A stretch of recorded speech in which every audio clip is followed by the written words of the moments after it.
قل إن كانت لكم الدار الآخرة عند الله خالصة من دون الناس فتمنوا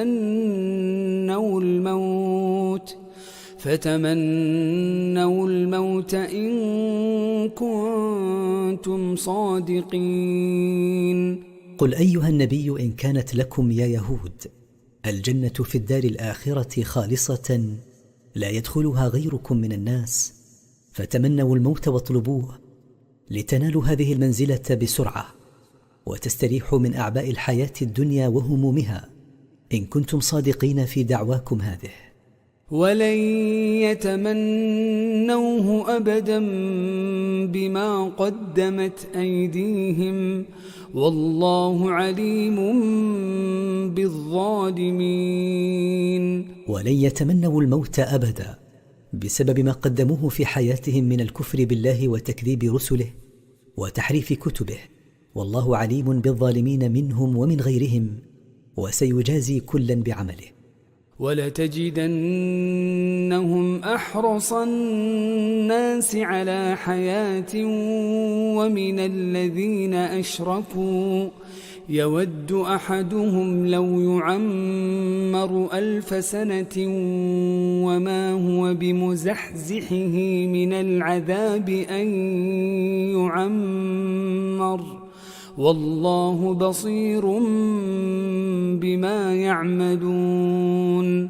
ولتجدن أيها النبي اليهود أشد الناس حرصا على الحياة مهما كانت حقيرة ذليلة، بل هم أحرص من المشركين الذين لا يؤمنون بالبعث والحساب، ومع كونهم أهل كتاب ويؤمنون بالبعث والحساب فإن الواحد منهم يحب أن يبلغ عمره 1000 سنة، وليس بمبعده عن عذاب الله طول عمره مهما بلغ، والله مطلع على أعمالهم بصير بها لا يخفى عليه منها شيء وسيجازيهم بها. قل من كان عدوا لجبريل فإنه نزله على قلبك بإذن الله مصدقا لما بين يديه وهدى وبشرى للمؤمنين. قل أيها النبي لمن قال من اليهود إن جبريل عدونا من الملائكة، من كان معاديا لجبريل فإنه هو الذي نزل بالقرآن على قلبك بإذن من الله مصدقا لما سبق من الكتب الإلهية كالتوراة والإنجيل، ودالا على الخير ومبشرا للمؤمنين بما أعده الله لهم من النعيم. فمن كان معاديا لمن هذه صفته وعمله فهو من الضالين. من كان عدوا لله وملائكته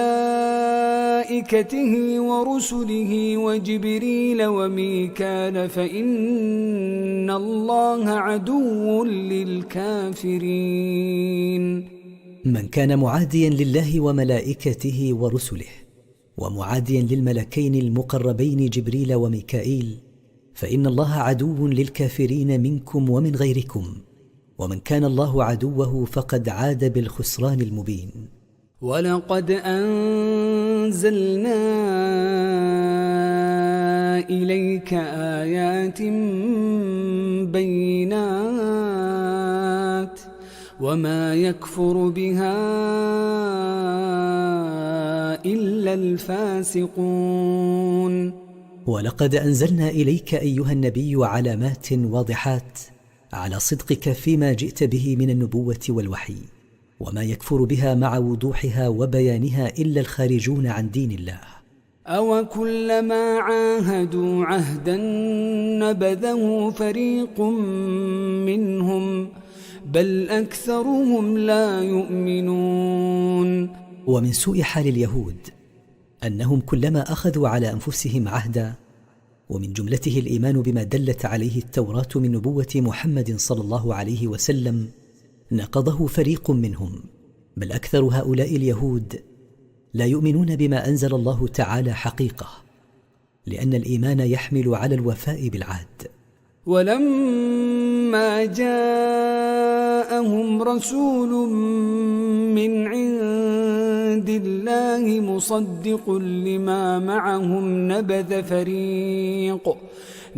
فريق من الذين أوتوا الكتاب كتاب الله وراء ظهورهم كأنهم لا يعلمون. ولما جاءهم محمد صلى الله عليه وسلم رسولا من عند الله وهو موافق لما في التوراة من صفته، أعرض فريق منهم عما دلت عليه وطرحوها وراء ظهورهم غير مبالين بها، مشابهين حال الجاهل الذي لا ينتفع بما فيها من الحق والهدى فلا يبالي بها. واتبعوا ما تتلو الشياطين على ملك سليمان وما كفر سليمان ولكن الشياطين كفروا يعلمون الناس السحر وما أنزل على الملكين ببابل هاروت وماروت وما يعلمان من أحد حتى يقولا إنما نحن فتنة فلا تكفر، فيتعلمون منهما ما يفرقون به بين المرء وزوجه وما هم بضارين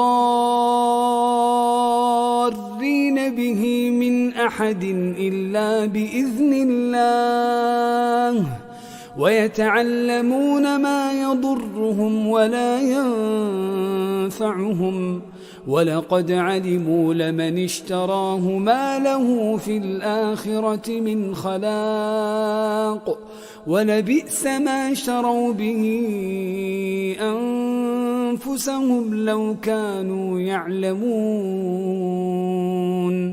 ولما تركوا دين الله اتبعوا بدلا عنه ما تتقوله الشياطين كذبا على ملك نبي الله سليمان عليه السلام، حيث زعمت أنه ثبت ملكه بالسحر.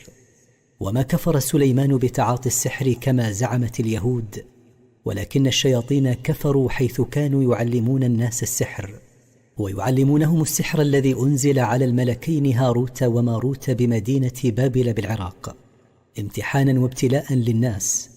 وما كان هذان الملكان يعلمان أي أحد السحر حتى يحذره ويبين له بقولهما إنما نحن ابتلاء وامتحان للناس فلا تكفر بتعلمك السحر.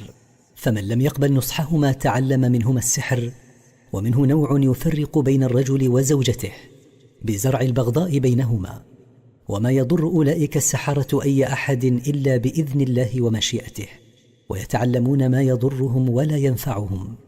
ولقد علم أولئك اليهود أن من استبدل السحر بكتاب الله ما له في الآخرة من حظ ولا نصيب، ولبئس ما باعوا به أنفسهم، حيث استبدلوا السحر بوحي الله وشرعه، ولو كانوا يعلمون ما ينفعهم ما أقدموا على هذا العمل المشين والضلال المبين.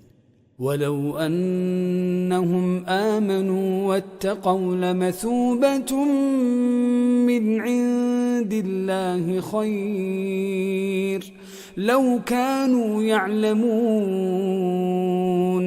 ولو أن اليهود آمنوا بالله حقا واتقوه بفعل طاعته وترك معصيته لكان ثواب الله خيرا لهم مما هم عليه لو كانوا يعلمون ما ينفعهم. يا أيها الذين آمنوا لا تقولوا راعنا وقولوا انظرنا واسمعوا وللكافرين عذاب أليم.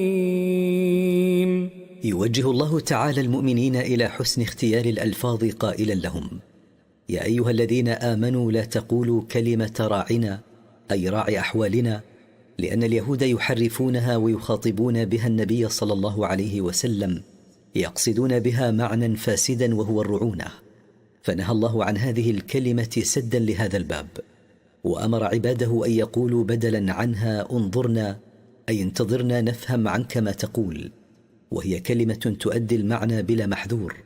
واسمعوا ما يقال لكم ويتلى عليكم من كتاب ربكم وافهموه، وللكافرين بالله عذاب مؤلم موجع.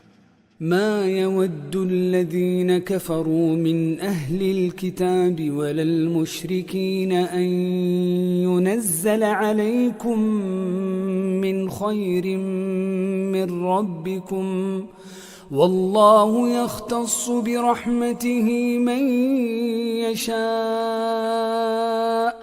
والله ذو الفضل العظيم. ما يحب الكفار أيا كانوا أهل كتاب أو مشركين أن ينزل عليكم أي خير من ربكم، قليلا كان أو كثيرا، والله يختص برحمته من النبوة والوحي والإيمان من يشاء من عباده، والله صاحب الفضل العظيم، فلا خير ينال أحدا من الخلق إلا منه، ومن فضله بعث الرسول وإنزال الكتاب.